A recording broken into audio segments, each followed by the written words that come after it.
30শে April সকাল থেকেই আচমকা উত্তপ্ত হয়ে উঠেছিল বেলেঘাটা 34 নম্বর ওয়ার্ডের আলো ছায়া এলাকা। ওই ঘটনায় গ্রেফতার 22 জনকে প্রথম দফায় পুলিশি হেফাজতের পর ফের শনিবার হাজির করানো হয় শিয়ালদা আদালতে। এদিন ফের ওই ঘটনায় রাজু নস্করের বিরুদ্ধে পুলিশি নিষ্ক্রিয়তা নিয়ে ক্ষোভ উগরে দেন কাউন্সিলর অলকানন্দা দাসের গোষ্ঠীর লোকজন। ঘটনায় আহত ব্যক্তিদের ছবি নিয়ে তারা আদালতের বাইরে বিক্ষোভ দেখান।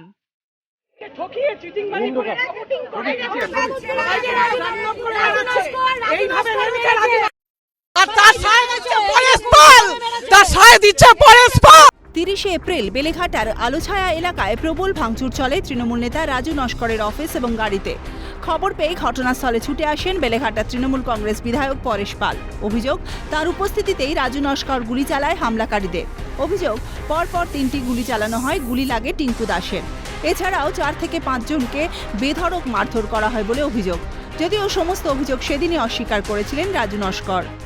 সিসিটিভি ফুটেজ দিচ্ছি আমি, আপনি দেখে নিন কে গুলি চালিয়েছে না চালিয়েছে। এই নোংরামিগুলো দীর্ঘদিন ধরে হচ্ছে।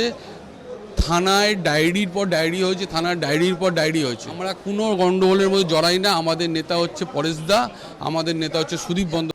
পরিস্থিতি নিয়ন্ত্রণে আনতে দফায় দফায় পুলিশ ঘটনাস্থল থেকে গ্রেফতার করে 22 জনকে। সোমবার ধৃতদের আদালত থেকে জেলে নিয়ে যাওয়ার সময় শিয়ালদা আদালতের সামনে কাউন্সিলর অলকানন্দা দাসের নেতৃত্বে বিক্ষোভ দেখায় তার গোষ্ঠীর লোকজন। রাজু নস্করের বিরুদ্ধেও স্লোগান দিতে শোনা যায় তাঁদের।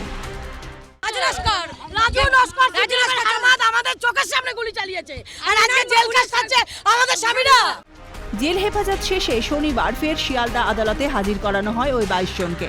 এদিন ফের বিক্ষোভ দেখালেন অলকানন্দা দাসের গোষ্ঠীর লোকজন। তাদের অভিযোগ, রাজু নস্কর একজন দুষ্কৃতী হওয়া সত্ত্বেও তাকে কিছুতেই গ্রেফতার করছে না পুলিশ। তাকে গ্রেফতার না করা হলে বেলেঘাটা এলাকা কোনোদিন শান্ত হবে না।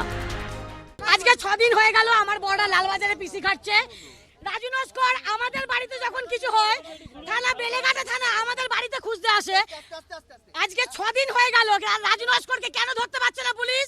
8 সাল থেকে আমার বড়া তৃণমূল করছে, আর রাজু হচ্ছে গুন্ডা। ও কোনো তৃণমূল না, কোনো সিপিএম না, ও কেউ না।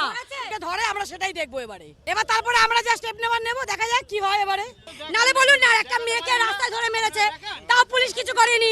গুন্ডাকে ধরে মেরেছে, তাও কিছু করেনি। দখল করে তাকে হসপিটালে দাখিল করেছে, তার এগেইনস্টে এফআইআর করেছে, তাও রাজুকে কিছু ধরেনি। তাহলে এখানে বুঝে নিন যে থানার লোক তার পয়সা খেয়েই বসে রয়েছে। আজকে সাধারণ মানুষের লোকের ঘরে যদি কেউ পালিয়ে যায়, তাকে পুলিশ গিয়ে বলে আসছে বাড়িতে। আর যখন রাজুর ছেলেরা বুক ফুলিয়ে আছে, তখন কিন্তু পুলিশ ধরছে না। তার মানে এখানে বুঝে নিন পুলিশ কতটা খেয়েছে। এদিকে শিয়ালদা পুলিশ আদালতের অ্যাডিশনাল চিফ জুডিশিয়াল ম্যাজিস্ট্রেট ধৃত 22 জনকে 5 দিনের পুলিশি হেফাজতের নির্দেশ দেন। ফার্দার পুলিশ কাস্টাডি চেয়েছিল ওরা কি আমাদের রিমান্ডটা দরকার আছে just because of recovery of the arms and weapons, তাই জন্য। But during the custody periods কোনো ডেভেলপমেন্ট ছিল না। আমরা যে 2 তারিখ 3 তারিখ যেটা অ্যারেস্ট হয়ে এসেছে, শুধু আমরা পিসিতেই ছিলাম, এছাড়া কোনো ডেভেলপমেন্ট হয়নি। ইন দি মেইন টাইম 164 একটা হয়েছে, বেল রিজেক্ট করে ফার্দার পিসি দিয়ে 11 তারিখ না 11 তারিখ দিয়েছে ওটা। বেলেঘাটা কাণ্ডে ধৃত 22 জনকে শিয়ালদহ পুলিশ আদালতে তোলা হয়। দীর্ঘ সওয়াল জবাব শেষে বিচারক 5 দিনের জেল হেফাজতের নির্দেশ দেন অভিযুক্ত 22 জনকেই। ইতিমধ্যেই অভিযুক্তের পরিবারের লোকেরা আদালতের বাইরে বিক্ষোভ দেখান। ক্যামেরায় জ্যাকির সঙ্গে সুব্রত বন্দ্যোপাধ্যায়, ক্যালকাটা নিউজ, কলকাতা।